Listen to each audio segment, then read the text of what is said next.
ঝালের জন্য এর মধ্যে চিলি ফ্লেক্স 1 চামচ, 1 চামচ অরিগানো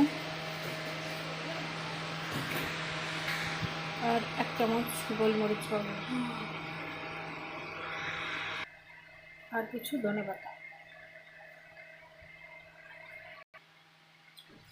আর এটার মধ্যে রয়েছে পনির গ্রেট করা আর আলু গ্রেট করা। তো এখন এটার মধ্যে দিয়ে এটাকে ভালো করে মিক্স করব।